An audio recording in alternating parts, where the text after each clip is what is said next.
Okay, let's unpack this. If you're a researcher, especially maybe in astronomy or similar fields heavy on publications, you know that moment. Oh, yeah.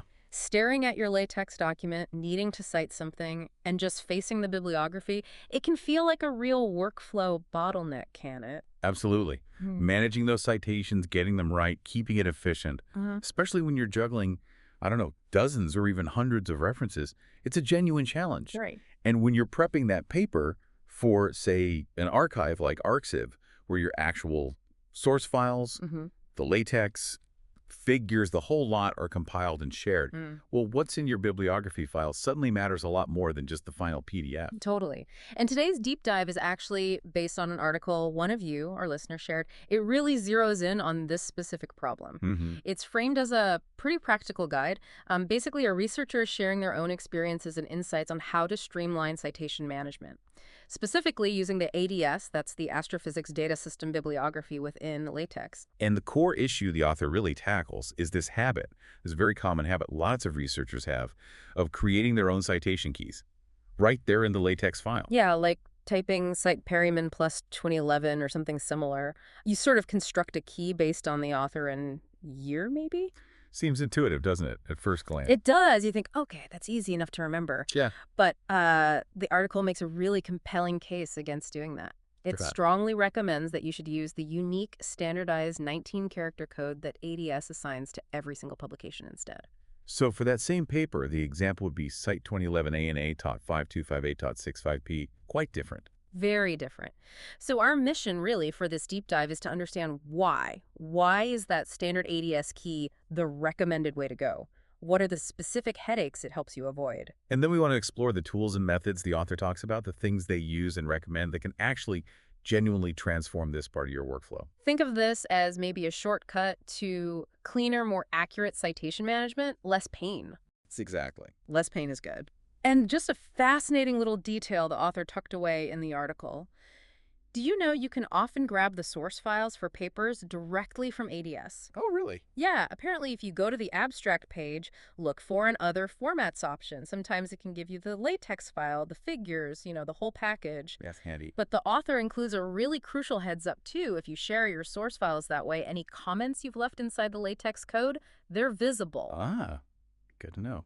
Yeah, so maybe don't write your inner monologue or snarky comments about reviewers in there if you plan to share it. A very, very important practical tip. Okay, so let's really dig into the problems then. What goes wrong when people use those homemade ad hoc citation keys? Well, the article lists quite a few pain points. I mean, right off the bat, just the simple act of creating those keys every time takes extra brain power, right? Yeah. And time. You have to decide on the format, make it up. Exactly. And then you're constantly prone to just simple typo errors when you actually type that key into your document later. LaTeX is completely unforgiving with typos there. That manual construction, yeah, it's definitely a drag. And the author points out a specific headache, updating from a preprint to the published version. Oh, yeah. Your ad hoc key might have the archive of submission year in it, maybe Smith 2023, but then the paper gets published often the next year, so it's actually Smith 2024. So you have to manually find and change every instance of that key. Everywhere you used it. Yeah. And if you have a lot of citations, that's just, well, the article calls it unwieldy. I think that's putting it mildly. Oh, and collaboration. The article really nails this one. It gets incredibly awkward when your co-authors have different systems for making keys. Or they add a paper you already have in your file. Yes. But they use a completely different made-up label for it. Right. So suddenly you've got duplicate entries floating around in your bibliography file, all under different keywords. Messy. Exactly. And what if you realize you need to relabel a key you already made? Maybe you cited Perryman plus 2011b, then you add a third 2011 paper by Perryman later on. Uh-oh. So the one you called B really needs to become C, and the new one should be B. Or maybe the other way around. That sounds like a nightmare. It's just a tiresome manual chore, and the article points out it's totally unnecessary if you use a standardized system. Another big one the author mentions is just remembering stuff. Like, have I already added this particular paper to my main reference list? And if you did, what weird keyword did you assign it last time? Yeah. You waste time searching, or even worse, you just add it again with a new keyword, which just clutters up your database even more. And this whole messy database problem really comes back to bite you when you need to reformat your references for a different journal. Because they always want different styles. Always. And that usually means applying a different .bista style file in Latex. A consistent, standardized key system makes that process infinitely smoother. Trying to do it with a database full of inconsistent, homemade keys, much harder. The article even shares a pretty alarming observation.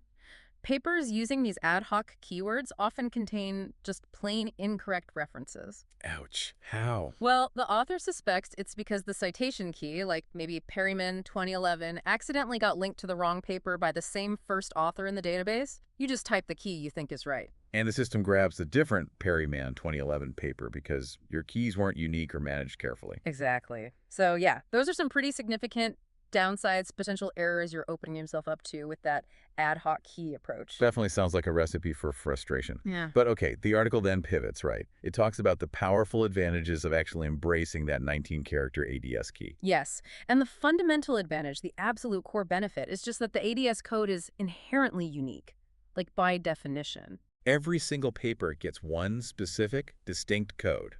No ambiguity. And it's this uniqueness that basically wipes out nearly all the problems we just talked about. Right. You don't invent the key. So you don't spend time thinking it up or making typos when you type it. Co-authors use the exact same unique key for the same paper.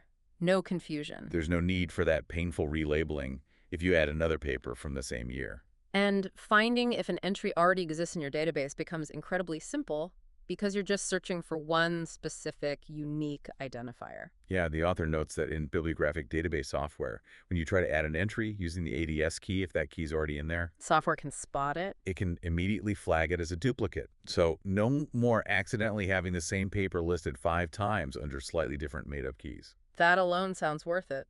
And, while it looks like maybe just a random string of characters at first glance, That 19-character thing, yeah. the author points out it's actually a pretty useful mnemonic.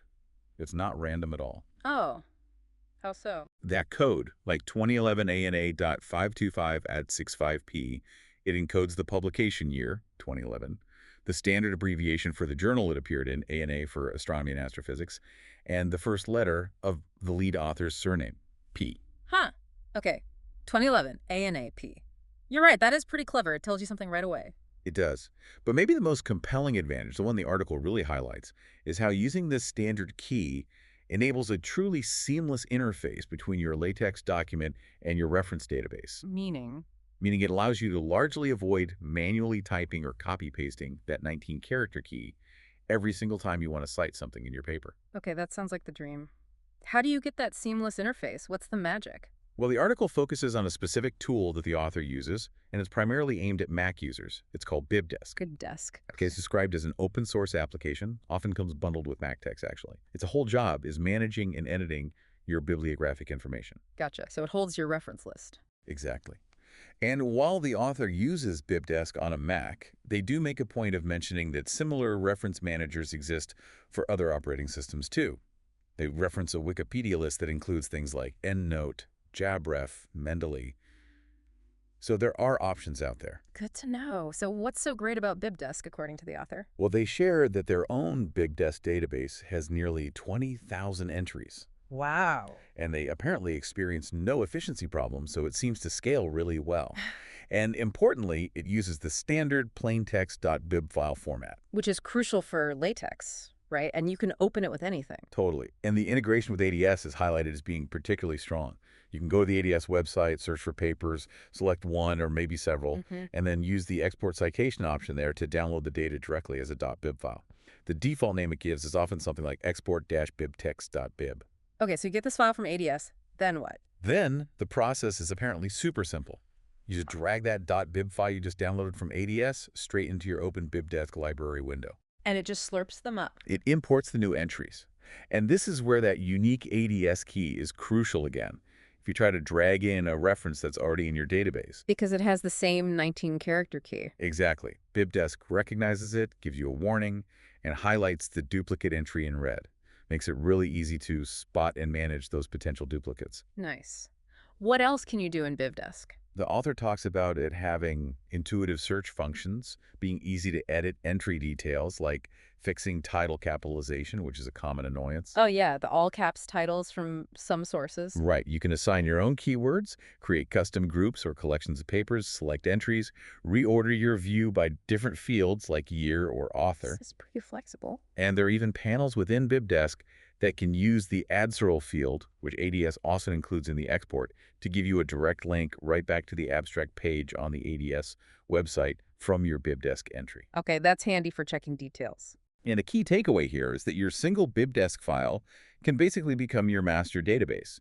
It holds all your references for all your different projects. But you don't want all 20,000 references listed in every paper. No, no. When you actually process your LaTeX document using BibTeX, it automatically pulls only the entries you've actually cited in that specific document using the cite commands. The rest just stay in your master BibDesk file, unused for that paper. Okay, that makes sense. Clean. Now, here's where I think it gets really interesting for speeding things up. The author describes what they call a particularly powerful technique. Ah, yes. Using a script to insert citations from BibDesk directly into your LaTeX file using a hotkey. This really does sound like a potential game changer. Yeah. And the process they describe is quite ingenious, actually. So walk us through it. You're writing your paper in your LaTeX editor. Right. You get to a point where you need to cite something. Yeah. So right there in your LaTeX document, you just type a relevant word or phrase, maybe an author's last name, or a unique word from the title. Something that helps you identify the paper you're thinking of. Exactly. Anything that helps you find it in your BibDesk database. Okay, you type that word, then Then you select that text you just you have typed. to highlight it. Yep. And then you hit a specific hotkey combination that you've set up beforehand. The author suggests something intuitive, like, say, Command-Option-C on a Mac. Got it. Hotkey pressed, what happens? So, assuming your main BibDesk library file is open in the background. Which it probably would be if you're writing. Right. The script automatically searches that open BibDesk file for entries that match the text you selected back in your LaTeX editor. Okay. It then pops up a separate little window showing you a list of the matching papers it found in your BibDesk library. Ah, so if I typed Perryman, it shows me all the Perryman papers in my database. Presumably, yes. Or maybe papers with Perryman in the title, depending on how the search works.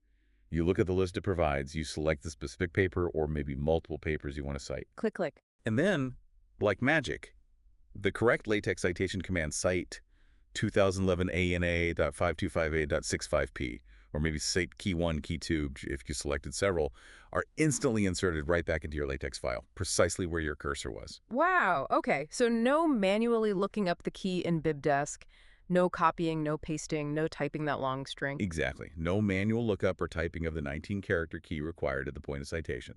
The script handles the lookup and insertion based on your search term and selection. That sounds incredibly efficient. What's the script? Did the author name it? They did. The specific script the author uses and mentions is an Apple script. It's called Insert BibDesk Citations, and it was originally written by someone named Douglas Stibilla. It's designed to work really smoothly with the TextShop LaTeX editor, which is popular on Macs. Okay, Apple script, BibDesk, TextShop. Sounds like a Mac-centric solution they're describing there. It is the specific one they detail, yes. The article even includes some notes on how to install it, mentioning the correct folder path for modern TextShop versions, how to edit a file called macroslatex.plist to make the script available, and how to assign your preferred hotkey to trigger it. Is it tricky to set up? Well, the author does add a little note of caution. They say the instructions they're referencing for setting up the script are from a few years back. Yeah. So they might require some minor tweaking or maybe a bit of troubleshooting to get working perfectly with the very latest versions of Mac-O or TextShop. But they do explain how they got it working for their particular setup. Right, so possible maybe needs a little fiddling depending on your system version. Seems that way. Okay. And there was one final kind of specific detail mentioned, wasn't there? Something about astronomy and astrophysics. Oh, right. For people publishing specifically in the journal Astronomy and Astrophysics, the AA LaTeX class file apparently provides some special citation commands. Like citepads and citads. Exactly. And the cool thing about these commands is that when the PDF is compiled, the citations they create contain active hyperlinks.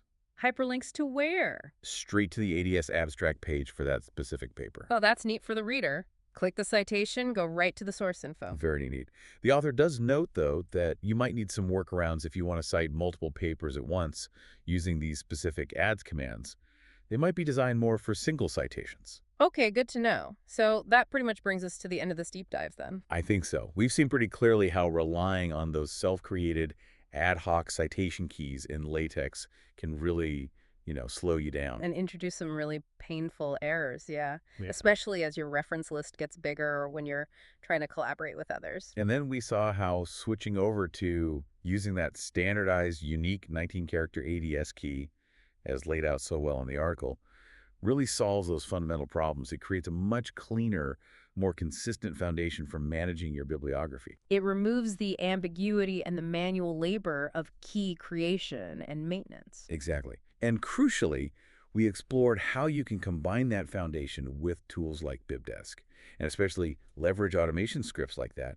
Insert BibDesk citation script, The hotkey magic. the hotkey magic, to create a truly streamlined workflow. You're not just changing how you store the references, you're changing how you interact with your bibliography while you're actually writing. Inserting citations with speed and accuracy using a search and a hotkey instead of tedious manual entry. Precisely. So, adopting these kinds of practices, really drawing from the author's experience that they shared in this article, it genuinely seems like it has the potential to save you, the listener, significant time.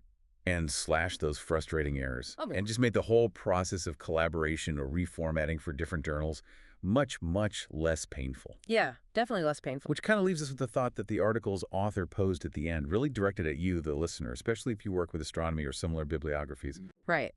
The question was basically, for those of you who perhaps made the switch, who adopted the 19-character ADS key, maybe especially if you implemented that BibDesk insertion script in TechShop, did it fundamentally change your paper writing life? Or maybe the author also asks, did you manage to get that preprint update mode of a related script called adds to BibDesk working effectively? That's another potential automation avenue mentioned. So yeah, something for you to think about. Did it change your life? Or if these citation headaches sound painfully familiar, maybe it's something worth exploring further for your own workflow.